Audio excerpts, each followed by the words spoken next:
Hey guys, how's it going? Michael Troy here, and today we're looking at X-Men Omega. Alright, so I gotta open this baby up because it's a wraparound cover. And I have to say, so it's obviously the 90s. I mean, you can't even see this. It's like foil and reflective.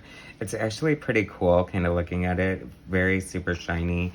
I love that it's like embossed the way that they can't even put anything on the inside covers. But it's kind of like an embossed look.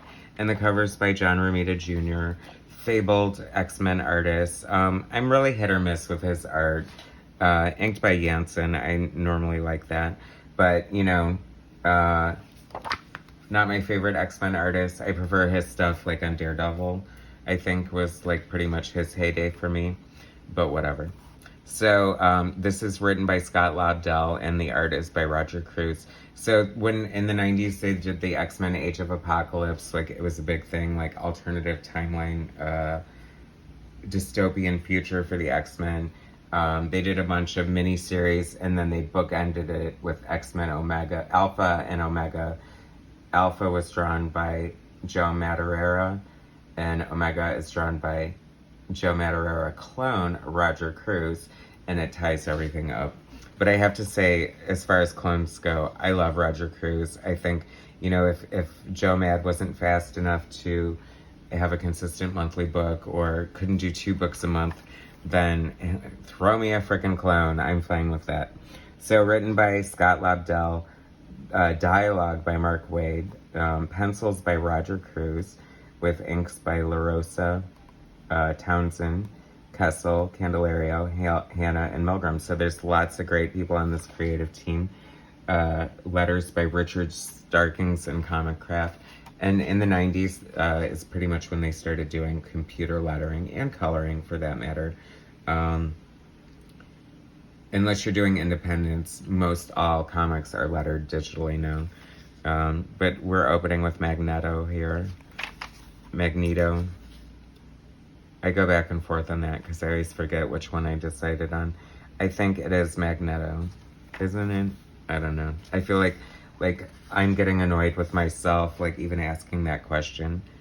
So, but this was just, as far as company-wide crossovers go, this one was really cool.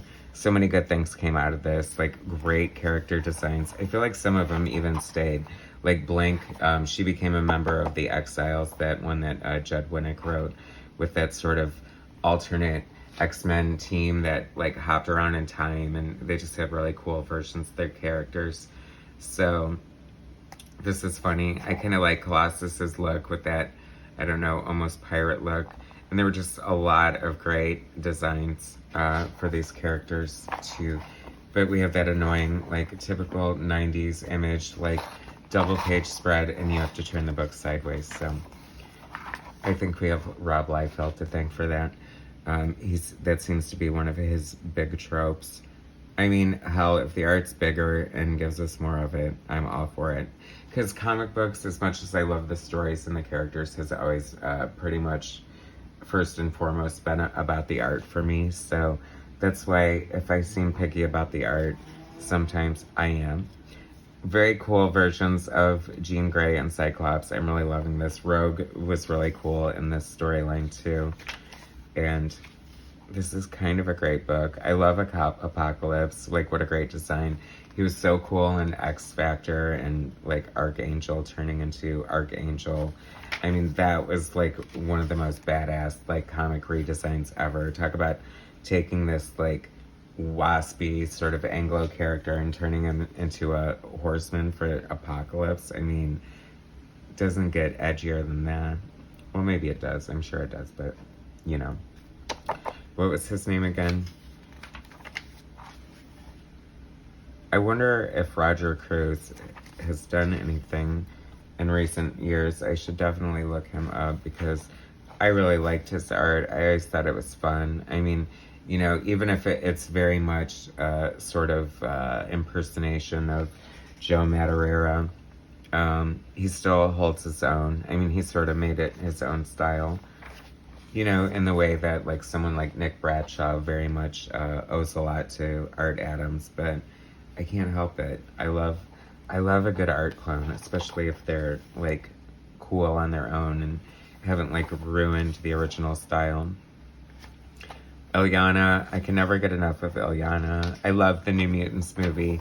I know, I feel like the fans loved it, and I don't know who didn't like it or who put the, brakes on it, but I don't know what all the worries was for. I mean, I kind of went into it with realistic expectations, and it kind of blew me away. I just really liked it.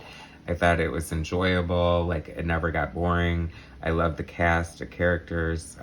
The only thing I didn't like, even though I love Anya Taylor, whatever, who played Ilyana, I thought that the character was a little bit of a mean girl, which didn't really make sense, and racist as far as the comic book was concerned, because she wasn't really like that at all. So, but I guess it made it interesting and teen angsty, perhaps.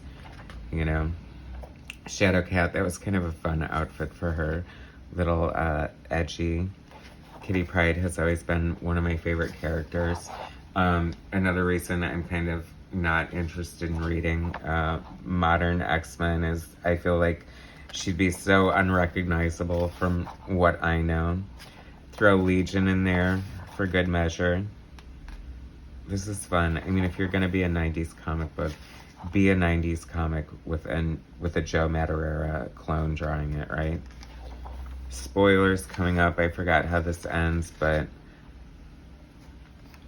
so we really don't know. I mean, the X-Men win, right? They go back to their own timeline, and that's a great way to end that page. Anyway, so this is another slice of heaven from the 90s. X-Men Omega from the big company-wide crossover, Age of Apocalypse. Thanks so much for watching. Please subscribe to my channel. Hit like, share my content, and I'll bring you some more later. All right, thanks, guys.